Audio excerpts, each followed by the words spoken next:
Hello दोस्तों, welcome to my channel. तो आज हम बात करेंगे new Chinese BL series beauty चरण के एपिसोड 2 के बारे में। अगर आज के एपिसोड की बात करें तो आज का एपिसोड बहुत ही ज़्यादा क्यूट होने वाला है।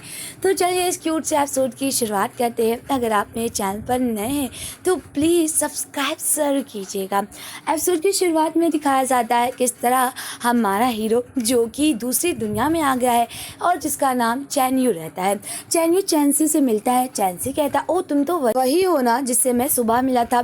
ये सुनकर चैन्यू कहता ओ तुम्हें मैं याद हूँ, क्या तुम मेरी एक और मदद कर सकते हो। ये सुनकर चैंसी कहता है क्या मदद करनी है। तो तभी चैन्यू कहता है क्या तुम मुझे अपने घर में रहने दे सकते हो। ये सुनकर चैंसी काफ़ी शॉक्ड हो जाता है और कहता है कैसे मैं तुम्हें एक अजनबी को अपने घर में रहने दे सकता हूँ। तभी चैन्यू बोलता है पता है तुम्हें एक लौटे इंसान मिले हो जिसे मैं जानता हूँ और मैं इस यहाँ पे किसी को नहीं जानता हूँ। पता है मैंने अपने मामा और डैड से लड़ाई कर ली है और लड़ाई करके गुस्से में अपने घर से भाग आया और मैं इस शहर में आ गया। मुझे नहीं पता कहाँ जाना है, क्या तुम मेरी मदद करोगे। ये सुनकर चैंसी कहता है ओ तुम जब लास्ट समय मिले थे तो तुमने कहा था कि तुम नींद में चल के यहाँ पे आ गए हो और मैं तुम्हें नहीं जानता हूँ। तभी चैन्यू कहता है मैं तुम्हें जानता हूँ, ये रहा तुम्हारा बिजनेस कार्ड जिसपे तुम्हारा नाम चैंसी लिखा है और हाँ मेरा नाम चैन्यू है। तुमसे मिलकर काफ़ी अच्छा लगा और ये सीन काफ़ी क्यूट है। ये चैंसी कहता है मैं तुम्हें कैसे अपने घर में रह सकता हूँ, मैं तुम्हारे बारे में जानता नहीं कि तुम कितने साल के हो और क्या करते हो और तुम कहाँ के हो। ये सुनकर चैन्यू कहता है मैं 22 साल का हूँ और हाँ मैं अभी स्टूडेंट हूँ, मेरे पास कोई भी जॉब नहीं है और जॉब की वजह से तो मैं घर से निकला हूँ।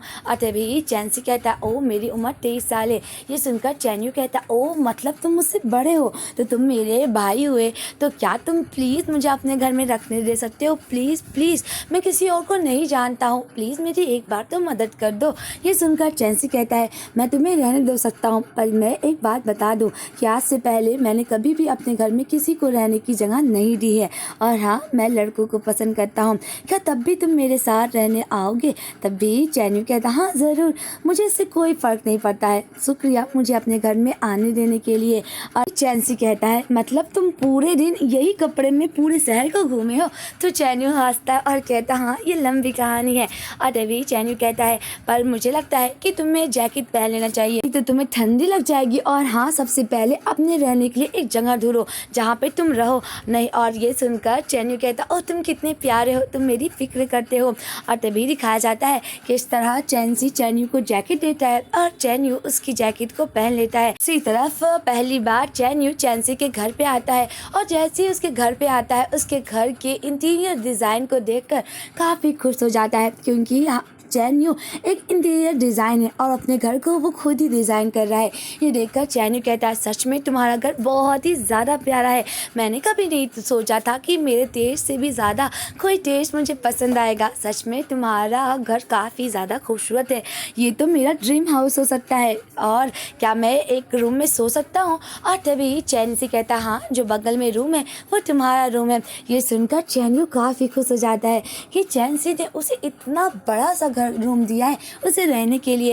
एक तरफ चैन्यू अपने रूम में जाता है और अपने मुलायम गद्दों को देखता है, ये देखकर वो काफ़ी खुश हो जाता है। और तभी चैंसी से बोलता है जो मेरे रूम के बगल में रूम है वो कौन रूम है। ये देखकर चैंसी कहता है वो स्टोरेज रूम है और हाँ तुम वहाँ जाने की इजाज़त नहीं है, वैसे भी वहाँ बस अजीब सामान भरे हैं जो मैं कई सालों से यूज़ नहीं किया हूँ। और तभी चैन्यू कहता है मुझे फिर से शुक्रिया कहना चाहिए क्योंकि तुमने मुझे अपने घर में एक प्यारा सा कमरा दिया है और मुझे अपने घर में जगह दी है, शुक्रिया। ये सुनकर चैंसी कहता है ओह मैंने इतना भी कुछ नहीं किया है। और तभी वो दोनों चुप हो जाते हैं क्योंकि जो हमारा चैंसी है उसे बातें करना बहुत कम पसंद है। और तभी चैन्यू के पेट बोलने लगते हैं और उसके पेट बहुत दर्द होने लगता है। ये देखकर चैंसी कहता है ओह तुम्हें भूख लगी होगी ना, मैं तो भूल ही गया, मैंने कुछ कल खाना मंगाया था जो बचा है, क्या तुम उसे खाना चाहोगे। अगर खाना है तो खा लो, नहीं तो मैं तुम्हारे लिए नया फूड ऑर्डर कर देता हूँ। ये सुनकर चैंसी कहता ओह तुम्हारा बहुत बहुत शुक्रिया, मैं खा लूँगा, तुम्हें चिंता करने की कोई ज़रूरत नहीं है। और तभी चैन्यू उस खाने को लाता है और टेबल पर बैठकर खाने लगता है। ये देखकर चैंसी थोड़ा मुस्कुराता है। और तभी चैन्यू कहता है ओह तुम कहाँ जा रहे हो। तो चैंसी कहता है मैं बाथरूम जा रहा हूँ। और तभी चैन्यू कहता है क्या मैं भी तुम्हारे साथ चलूं? तो चैन से कहता है ओ पागल हो गए हो, क्या हुआ, क्यों डर रहे हो? तो चैन्यू कहता है क्योंकि पता है मैं घर से भाग आया हूँ और मुझे डर है कहीं मेरे मॉम और डैड मुझे ढूंढने के लिए बॉडीगार्ड ना ढूंढ दे, इसलिए मुझे बहुत डर लग रहा है। तो चैन से कहता है कहीं तुम्हारे वजह से मेरी ज़िंदगी में कोई प्रॉब्लम ना आए। और ये सीन बहुत ही क्यूट रहता है क्योंकि चैन्यू बहुत ज़्यादा डरता रहता है कि कहीं फिर से उसे अजीब आवाज़ ना आए, इसी वजह से वो चैंसी के क्लोज रहना चाहता है। दूसरी तरफ दिखाया जाता है कि चैंसी कहता है वैसे मैं नहाने भी जा रहा हूँ, क्या तुम मेरे साथ नहाने भी आओगे? तो चैन्यू कहता है नहीं नहीं तुम जाओ। दूसरी तरफ चैन्यू चैंसी से कहता है क्या मैं तुम्हारा फ़ोन इस्तेमाल कर सकता हूँ? तो चैंसी कहता है वो मेरा फ़ोन टेबल पे तुम यूज़ कर लो। और जब चैन्यू उस फ़ोन में अपने नंबर को डायल करता है तो उसका फ़ोन लगता ही नहीं और स्विच ऑफ बताता है और कहीं रॉन्ग नंबर बताता है। ये देखकर चैन्यू कहता है कि कैसे हो सकता है, क्या इस दुनिया में मेरा नंबर भी नहीं है? और बार बार वो फ़ोन करता है, यहाँ तक कि अपने रिश्तेदार को भी और सिस्टर निंग को भी कई बार फ़ोन लगाता है और बेचारा परेशान हो जाता है कि मैं क्या करूँ, किस तरह अपनी दुनिया से कांटेक्ट करूँ, क्या इस दुनिया से और उस दुनिया से कोई कांटेक्ट और लेना देना नहीं है। और तभी दिखाया जाता है कि किस तरह चैन्यू बहुत उदास हो जाता है कि क्या मैं वापस जा पाऊँगा और कैसा होगा।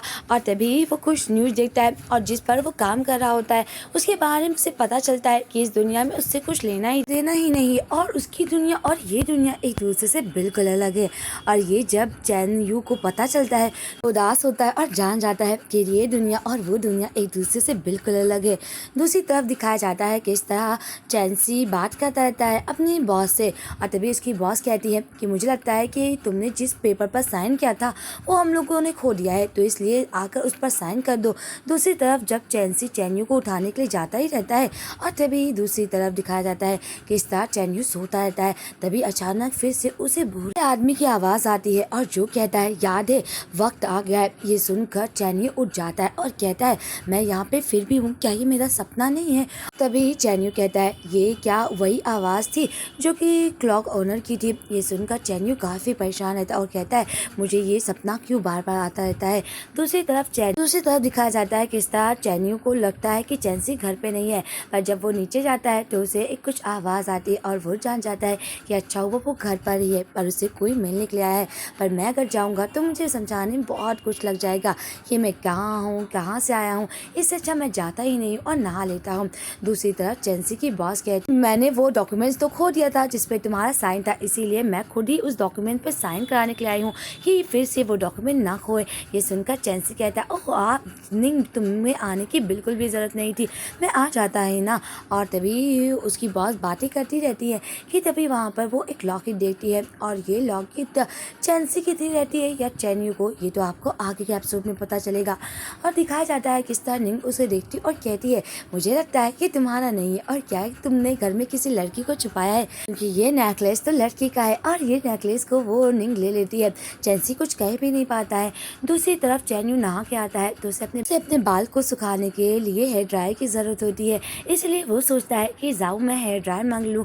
और जब वो अपने रूम में चेक करता है तो वहाँ पर हेयर ड्रायर नहीं होता है, इसीलिए चैन्यू को होता है कि कहीं चैंसी से मांग लेता हूँ और उसे बहुत ज़्यादा शांति सुनाई देती है, इसी वजह से वो नीचे भी चला जाता है। वहीं दूसरी तरफ निंग जो कि चैंसी की बॉस रहती है वो इस नेकलेस को कहती है मेरी आउटफिट के साथ ये काफ़ी अच्छा लग रहा है, मैं इसे ले लेती हूँ। ये सुनकर चैंसी कहता है कि किसने कहा तुम्हें देने के लिए। और तभी चैन्यू आता है और जब वो निंग को देखता है तो वो काफ़ी खुश हो जाता है और वो कहता है ओह निंग आपको देखकर बहुत अच्छा लग रहा है, क्या आप भी इस जन्म में आई हैं?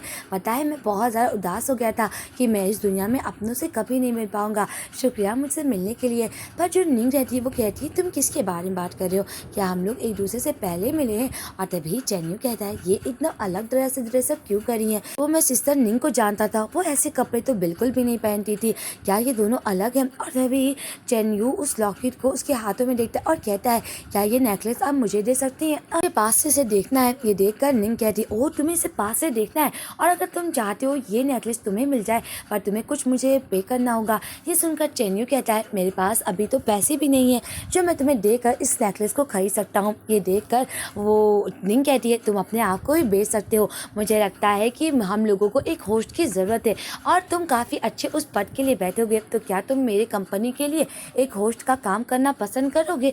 ये सुनकर चेन्नू को अपने उस दुनिया की याद आती है कि सिस्टर निंग ने भी उसको काम का ऑफर दिया होता है कि मुझे लगता है कि तुम एक जर्नलिस्ट बन सकते हो, क्या तुम मेरे कंपनी में मेरे साथ काम करोगे?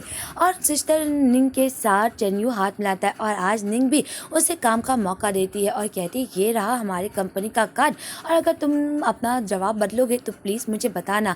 दूसरी तरफ चेन्नू देखता रहता है और चेंसी को, और कभी वो कहता है हेयर ड्रायर तुम्हारे रूम के दूसरी तरफ ही है, उसे चेक करो तुम्हें मिल जाएगा। दूसरी तरफ चेन्नू अपने रूम में आ जाता है और कहता है कि मुझे घर, खाना और पानी के लिए अभी चेन्नू पर ही जिम्मेदार हूँ और मुझे जल्द ही जल्द एक नौकरी की भी ज़रूरत है और अगर मैं दूर जाऊँगा तो मुझे मेरी आत्माएं विलुप्त हो जाएंगी, क्योंकि चेन्नू जानता है कि वो चेंसी से जब दूर जाता है तो उसका शरीर गायब होने लगती है। इसी वजह से वो चेंसी के भी करीब रहना चाहता है और वो बिजनेस कार्ड पर चेंसी का नाम देखता है और जान जाता है कि निंग की कंपनी में चेंसी भी काम करता है। ये सुनकर वो कहता है, ओह ये तो काफ़ी अच्छा मौका है कि मुझे दोनों मिल जाएगा, काम भी रहेगा और चेंसी भी मेरे पास रहेगा।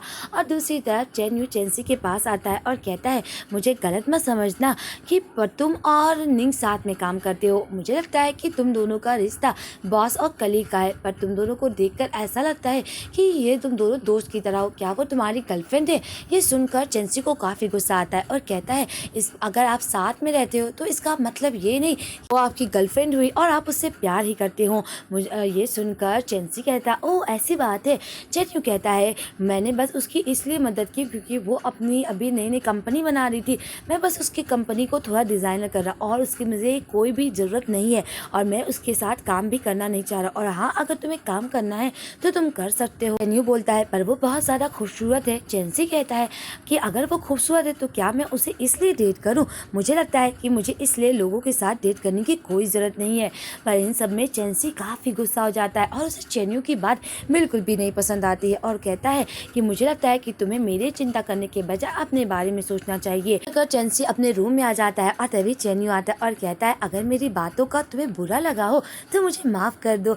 और तभी चेंसी कहता है नहीं, और चेन्नू कहता है कि क्या तुम मुझे कुछ पैसे दे सकते हो, मुझे कुछ कपड़े खरीदने हैं। ये सुनकर चेंसी कहता है, ओह तुम मुझसे पैसे भी मांग रहे हो और ऐसे जता रहे जैसे कि तुमने मुझे उधार दिया था। और तभी चेन्नू कहता है, जैसे ही मेरी जॉब लग जाएगी मैं तुम्हें जल्द से जल्द पैसे वापस कर दूंगा। पर इन सब को देख कर चेंसी हंसने लगता है, कहता है, ओह अब मतलब तुम गुस्सा मुझसे नहीं हो, तो क्या तुम मुझे कुछ पैसे दे सकते हो? तो चेंसी पैसे देने के साथ उसे एक फ़ोन भी देता है और कहता है, ये मेरा पुराना फ़ोन है तो तुम इसे यूज करना चाहोगे? ये सुनकर चेन्नू काफ़ी खुश होता है और कहता है, ओह मेरा नया फ़ोन, सच में तुमने मेरे लिए लाया है, मुझे सच में फ़ोन की बहुत ज़्यादा ज़रूरत थी।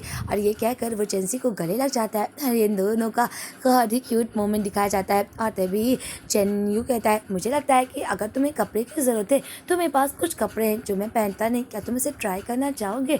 ये सुनकर चेन्नू कहता है, पर तुम्हारे कपड़े और मेरे कपड़े बड़े होंगे।